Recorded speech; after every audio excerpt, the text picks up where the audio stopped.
대표님들 안녕하십니까. 모하비아 개런입니다. 요즘 눈이 많이 오기는 하지만 모하비 오너분들이시라면, 대표님들이라면 아침에 이 길을 나서는 게 그래도 조금 더 부담을 덜하긴 합니다. 모하비라는 튼튼한 차가 있기 때문이죠. 그래서 실제로 밖에 보면 모하비가 정말 많이 다니는 모습을 볼 수 있습니다. 한겨울인데도 말이죠.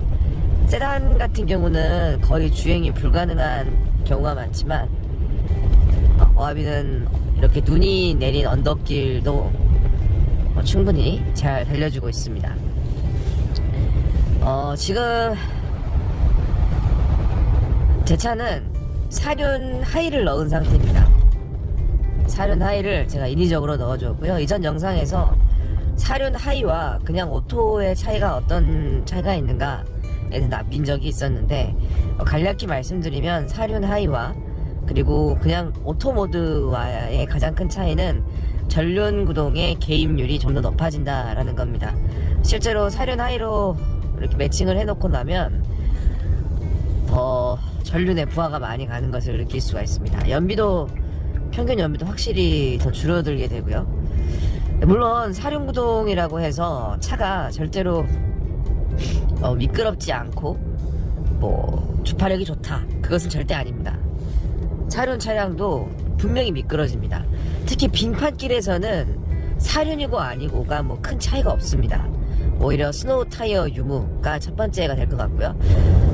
지금 현재 스노우 타이어를 저는 끼우지 않았습니다. 앞뒤 모두 다 금호 타이어, 크루젠 타이어를 지금 사용하고 있고, 속도는 60km 정도, 시속 60km 정도로 주행을 하고 있어서 특별하게 지금 차가 헛돌거나 미끄러지는 모습은 보이지 않습니다.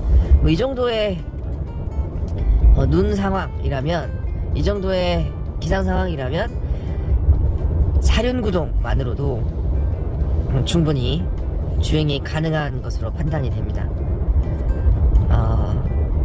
지금 아마 일반 차량들, 특히 후륜 세단 같은 경우는 거의 주행이 힘들 것 같아요.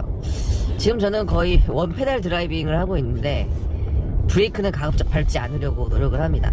이제 브레이크를 밟게 되면 타이어가 접지를 잃게 되고, 그리고 그 상황에서 차가 헛돌게 되는 문제가 생기는 거죠. 되게 눈 오는 날에서 사고가 발생하는 경우는 2차 사고가 많습니다.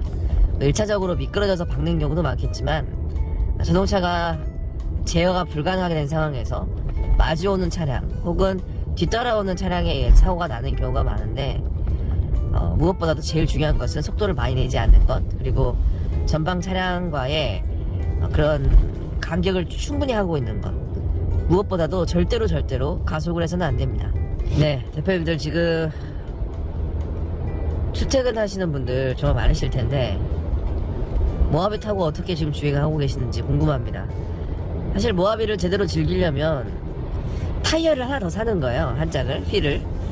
그래서 그 휠에다가는 윈터 타이어를 꽂고 10월이나 11월 정도 날씨가 조금 추워졌을 때 윈터 타이어로 교체를 한 다음, 그 다음에 3월 정도까지 윈터 타이어를 사용하다가 다시 일반 타이어로 교체하는, 그 휠은 그대로 두고 타이어만 교체하는 게 아니라 휠과 타이어를 함께 교체하는 겁니다. 미리 여분의 휠을 만들어 놔야 되겠고, 타이어나 휠을 보관해주는 서비스가 일부 센터에는 있는 것으로 알고 있습니다. 1년에 짝딱 2만원 정도? 그런데 이제 단골 센터면은 그냥도 가능하겠지만, 집에 넉넉한 창고 같은 게 있다고 한다면 그렇게 교체하는 것도 안전하게 모하비를 탈 수 있는 방법이지 않을까라고 생각을 합니다. 속도를 60에서 80km 정도밖에 사용하고 있지는 않지만 연비는 6.7 리터당 6.7 정도 나오고 있습니다. 예전 같다고 한다면, 예전 기준이라면 이 정도 속도면 거의 연비가 10이 넘어야 되는데, 이렇게 평균 연비가 지금 안 좋은 것은 사륜 하이가, 그러니까 전륜이 지금 확실히 작동을 하고 있다는 것을 반증하고 있는 거겠죠. 이래서 모하비 사륜 하는 거지 않나. 라는 생각이 듭니다. 추운 겨울 눈도 많이 내리고 이동할 때 불편함이 많으시겠지만 아무쪼록 안전운전 하시면서 모하비와 함께 즐거운 시간 보내시기 바랍니다. 지금까지 모하비약 개론이었습니다.